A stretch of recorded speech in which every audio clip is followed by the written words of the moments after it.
पाणी बिग जालू पूर्व से त्यो समायो बिग जालू तिदभो माटू पानी बचाण पड़लो।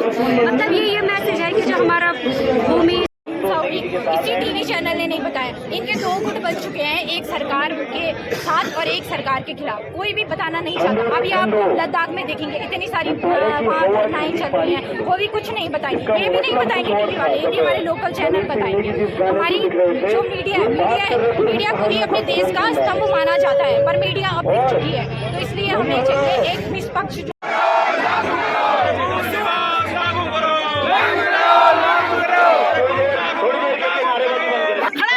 ये लोग अपने हक में भी बात नहीं कर रहे हैं। लेकिन मैं महिलाओं से कह देना चाहती हूँ, मेरी नारी शक्ति, मेरी बेटियों, मेरी माता। मेरे साथ एक भाई जी हैं, आपका नाम? मेरा नाम साहिल है और मैं चंडीगढ़ से आया हूँ। बेसिकली वैसे मैं पौड़ी से ही हूँ, बट जो मेरी पैदाइश है वो हिमाचल की है और रहता मैं चंडीगढ़ में हूँ।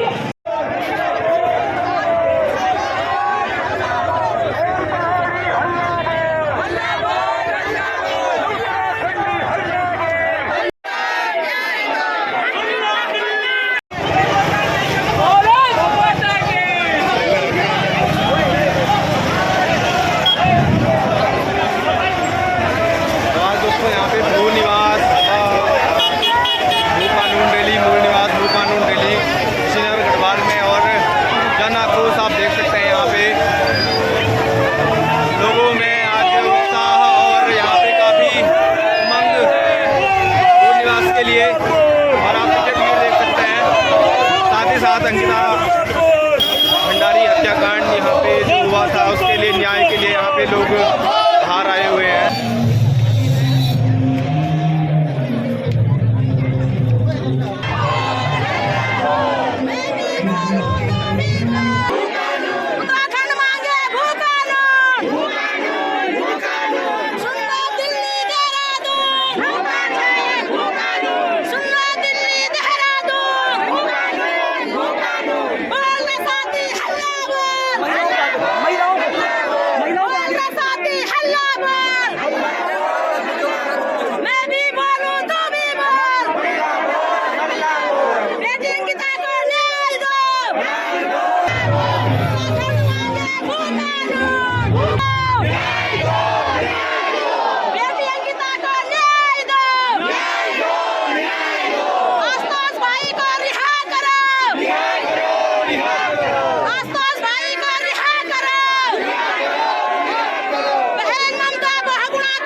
और दूसरी तरफ हमारी सरकार क्या कर रही है, वो मूल निवास भू कानून को लागू नहीं कर रही है और देहरादून में जाकर के बड़ी बड़ी प्रेस कॉन्फ्रेंस कर रही है और कह रही है कि उत्तराखंड के भीतर लैंड जिहाद हो गया है। तो हम सब लोग ये कह रहे हैं, कौन 2018 में वो विधानसभा में जो संशोधन लेकर के आया, पुष्कर धामी जी की सरकार 2022 में एक और संशोधन उन्होंने किया।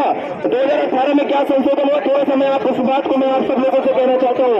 2018 से पहले फिर भी ये था कि अगर आप खेती वाली जो जमीन है उसको गैर खेती के लिए उपयोग में नहीं कर सकते थे, लेकिन 2018 में त्रिवेंद्र रावत की सरकार ने विधानसभा में विधेयक पारित किया कि आप खेती की जमीन को गैर खेती के लिए प्रयोग कर सकते हैं। और आज के दिन पर उसके बाद का अगर देखिए तो पहाड़ों की आधा से ज्यादा जमीन बेची जा चुकी है। तो हम सबको ये सोचना होगा, एक तरफ लैंड जिहाद की बात करने वाले ऐसे लोग कौन पूंजीपतियों को इस पहाड़ के भीतर जो है घुसाना चाहते हैं, कौन पूंजीपतियों को ये पहाड़ जो है उनको सौंपना चाहते हैं। ये सब बातचीत हम सब लोगों को सोचनी पड़ेगी। और बहन अंकिता भंडारी की बात हम लोगों को इस बात में छोड़ करके इस तरीके से देखनी पड़ेगी। आज सब लोग कह रहे हैं कि यमकेश्वर के भीतर, यमकेश्वर के इस रिजर्व में बहन अंकिता भंडारी क्यों गई। तो मैं आप सब लोगों से कहना चाहता हूँ 2018 के भीतर इस तरीके से जो रिजॉर्ट कल्चर इस उत्तराखंड में बनाने का काम किया है, जो जंगलों के बीच में जाकर के कृषि भूमि को गैर खेती के नाम पर के वहाँ रिजॉर्ट खड़ा कर रहे हैं और हमारे पहाड़ की माँ बहन बेटियों को ऐसे गलत धंधों में ले जाने का जो काम कर रहे हैं, ऐसी सरकारों को हम सबको जवाब देना पड़ेगा। और एक अंतिम अपील के साथ कि बात केवल इस बात से नहीं चलेगी कि हम लोग सड़कों पर नारा लगाते रहेंगे। हम सब लोगों के साथ होता क्या है, हम लोग सड़कों पर निकलते हैं, लेकिन जब वोट देने की बारी आती है हम ऐसे लोगों को विधानसभा और लोकसभा में चुन करके भेजते हैं। अंततः नीति लोकसभा और विधानसभा से बननी है, अंततः जो ऐसे कानून है वो लोकसभा और विधानसभा से पारित होने हैं। तो हम सबकी ये जिम्मेदारी है कि सड़क के साथ साथ विधानसभा और लोकसभा में। दोस्तों अभी जो हमारे यहाँ पे मूल निवास भू कानून रैली थी, मैं पहाड़ी प्रधान में यहाँ पे वंदना मुझे मिली है। और वंदना आज की रैली में आप आई हैं पहाड़ी प्रधान में, आपका क्या कहना है कि मूल निवास भू कानून जो हम लड़ाई लड़ रहे हैं क्या मिल पाएगा हमें? जरूर मिलेगा। अगर हम सब लोग एकजुट हो जाएं, उत्तराखंड के लोग सब घरों से बाहर निकले तो हमें जरूर ये मिलेगा। इसी के उसमें एक गाना कहना चाहती हूँ, पानी बिक जालू पुरखों से क्यों समायो बिक जालू पानी बचाण पड़लो। मतलब ये मैसेज है कि जो हमारा भूमि जंगल जल है और जो हमारे पानी है ये सारे बिक जाएंगे। कैसे बिकेंगे? क्योंकि हम जो कमज़ोर हमारी उत्तराखंड की जनता है और क्या बोलते हैं उसको, ये बहुत ही दया वाली जनता है और जो बाहर के लोग आ रहे हैं पैसे वाले वो उन पे दबाव बनाते हैं और उनको 50,000, 1 लाख, 2 लाख में उनकी बहुत सारी ज़मीनों को खरीद लेते हैं। ये सब इसलिए हो रहा है क्योंकि उत्तराखंड में बढ़ती बेरोजगारी के कारण उन लोगों को भी अपने घर को चलाने के लिए अपने ज़मीन देने पड़ते हैं। तो जैसे आज की कानून रैली है, श्रीनगर की जो जनता है उससे देखकर क्या लगता है कि जो यहाँ पे भीड़ थी, क्या लगता है उसे देखकर, आज की भीड़ को देखकर? उसको देखकर ये लगता है कि मुझे लगता है कि जितनी भीड़ हमने सोची थी उतनी आई नहीं, क्योंकि उत्तराखंड में इतनी कम जनसंख्या नहीं है जितनी यहाँ पे दिख रही। उत्तराखंड का हर नागरिक को जागरूक होने की ज़रूरत है और घर से बाहर निकलने की ज़रूरत है। अगर हम सब लोग एकजुट होकर आएंगे और इस जन आंदोलन को लड़ेंगे तो मुझे विश्वास है कि हम लोग जल्द ही वो कानून को लागू कर पाएंगे। तभी आप इन कानूनों से लड़ पाएंगे। इसमें जन जागरूकता करिए। मैं आपको एक बहुत बड़ा उदाहरण दे रहा हूँ, एक बहुत टिपिकल उदाहरण है। हेमकुंड साहिब में लक्ष्मण जी का मंदिर है। आज लक्ष्मण जी हमारे पुरातन, सनातन के पुरातन सबसे मंदिर लक्ष्मण जी का है। आज लक्ष्मण जी के नाम पर एक मुट्ठी जमीन नहीं है। हमारा किसी धर्म से कोई द्वेष नहीं है, लेकिन बगल पर हेमकुंड साहिब गुरुद्वारे के नाम पर कितने नाली जमीन है, ये आप जैसे पत्रकारों को देखने का प्रश्न है। आखिर उत्तराखंड में परिस्थितियां क्या बनी कि हमारे लक्ष्मण जी के मंदिर के नाम पर एक नाली जमीन नहीं लगती है।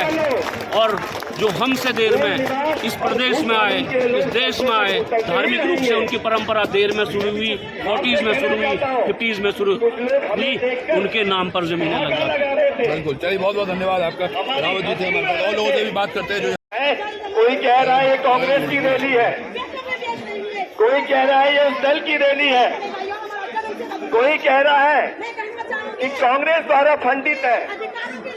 तमाम तरह के आरोप लगाकर लोगों को बरगलाया जा रहा है, उन्हें भ्रम में रखा जा रहा है। मैं आप सबसे कहना चाहता हूं, ये न कांग्रेस की रैली है, न ये भाजपा की रैली है, न किसी दल की रैली है, ये आम जनता की रैली है, उत्तराखंड की जनता की रैली है। आई है। उत्तराखंड की जनता अपना एक एक रुपया इस रैली को, इस आंदोलन को आगे बढ़ाने के लिए हमें सहयोग कर रहे हैं। ये सरकार नहीं चाहती कि हमारे राज्य में मूल निवास की व्यवस्था हो।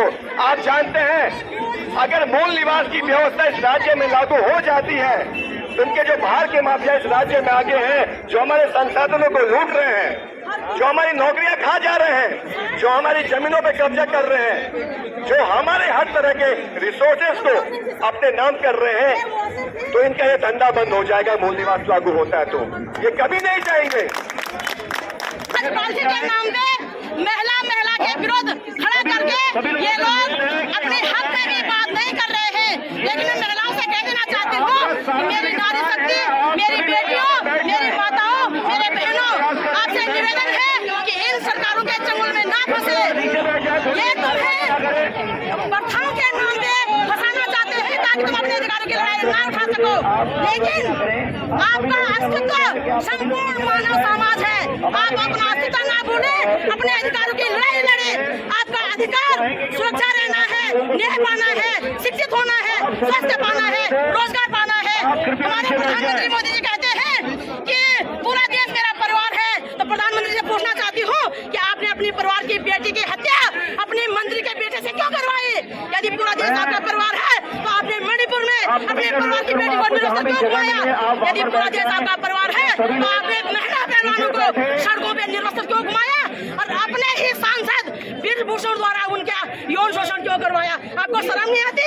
अपने परिवार के साथ इस प्रकार की घिनौनी हरकतें कौन करता है? देश से 13.5 लाख बेटियां गायब हो गई।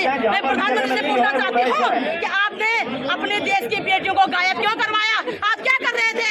कोई उन बेटियों को चुनाव लड़ने के लिए प्रधानमंत्री बनाने के लिए देख नहीं गया होगा। उन बेटियों के साथ दुराचार्य हो रहा होगा। लेकिन कान खोलकर सुन ले, यह समाज महिलाएं बर्दाश्त नहीं करेंगे अपने इस प्रकार की अस्मिता पे खिलवाड़ कर। उत्तराखंड मांगे भू कानून, सुन लो दिल्ली देहरादून, सुन लो दिल्ली देहरादून, बोल रे साथी हल्ला बोल, बोल रे साथी हल्ला बोल, मैं भी बोलूं तू भी बोल,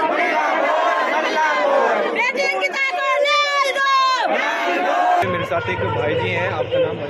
मेरा नाम साहिल है और मैं चंडीगढ़ से आया हूँ। बेसिकली वैसे मैं पौड़ी से ही हूँ, बट जो मेरी पैदाइश है वो हिमाचल की है और रहता मैं चंडीगढ़ में हूँ।